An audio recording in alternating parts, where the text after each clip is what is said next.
अफगानिस्तान में तालिबान के सत्ता पर काबिज होने से जिस बात का डर था, अब वही होना शुरू हो गया है। यहाँ कानून नाम की ना कोई चीज रह गई है। आतंकी किसी को भी घर से निकाल कर पीटने लगते हैं और निशाना बनाते हैं। राजधानी काबुल में भी एक शख्स के साथ कुछ ऐसा ही किया गया। द सन में छपी एक रिपोर्ट के मुताबिक काबुल में तालिबान के आतंकियों ने एक शख्स को पकड़कर जमकर पीटा और बाद में उसके मुंह पर डामर पोत दिया। इसके बाद उन्होंने पीड़ित शख्स की परेड करवाई। शख्स पर आरोप था कि उसने चोरी की थी। इस दौरान शख्स को सड़क के किनारे हाथ ऊपर करके बैठने के लिए भी कहा गया। फिर एक आतंकी ने पीड़ित के ऊपर रॉकेट लॉन्चर भी तान दिया। तालिबानी आतंकियों ने कहा कि उन्होंने ऐसा इसलिए किया है जिससे कि उस शख्स को अपने पापों से मुक्ति मिल जाए। गौरतलब है कि तालिबान के आतंकियों के इस रवैये से अफगानिस्तान में खौफ का माहौल है।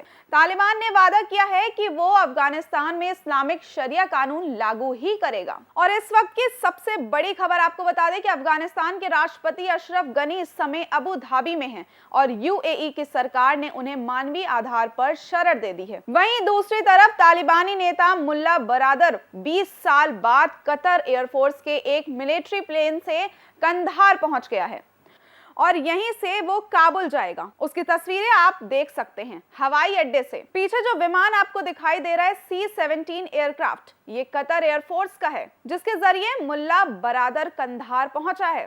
बता दें कि ये दुनिया के उन चुनिंदा एयरक्राफ्ट में से एक है जिसका इस्तेमाल बड़े बड़े देशों की वायुसेना करती है। इसमें अमेरिका से लेकर कनाडा, ब्रिटेन, ऑस्ट्रेलिया और भारत जैसे देश भी शामिल हैं।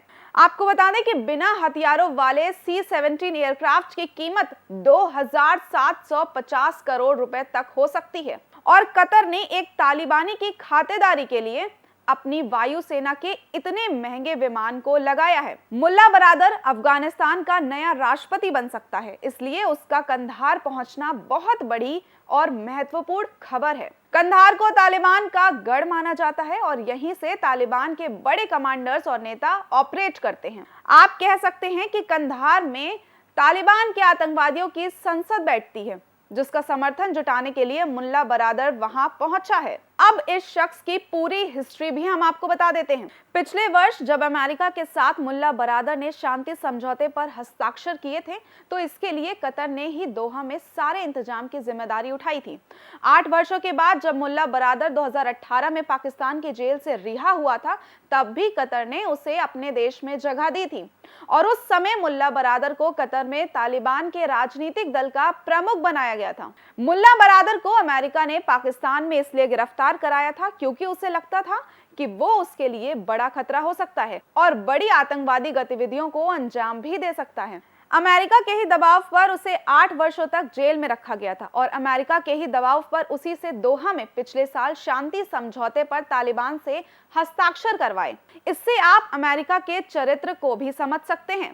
पहले अमेरिका मुल्ला बरादर को अरेस्ट करवाता है पाकिस्तान में दबाव बनाकर, फिर उसी मुल्ला बरादर को रिहा करवाता है और फिर उसी मुल्ला बरादर के साथ एग्रीमेंट साइन करवाता है समझौते का। फिर उसी मुल्ला बरादर के भरोसे अफगानिस्तान के 4 करोड़ की आबादी को मरने के लिए छोड़कर रातों रात वहां से भाग जाता है। बता दें कि मुल्ला बरादर उन 4 लोगों में से एक है जिन्होंने वर्ष 1994 में तालिबान का गठन किया था और यही वजह है कि राष्ट्रपति के लिए उसकी दावेदारी सबसे मजबूत है। कंधार एयरपोर्ट पहुंचने पर तालिबान के कमांडर्स ने उसका जबरदस्त स्वागत किया और गवर्नर हाउस पहुंचने पर उसके स्वागत में आतिशबाजी भी की। ये तस्वीरें बता रही हैं कि तालिबान जीत गया है और दुनिया हार गई है। पिछली बार जब अफगानिस्तान में तालिबान का शासन आया तो उस सरकार का नेतृत्व मुल्ला उमर ने किया था जिसे मुल्ला बरादर पर बहुत विश्वास था।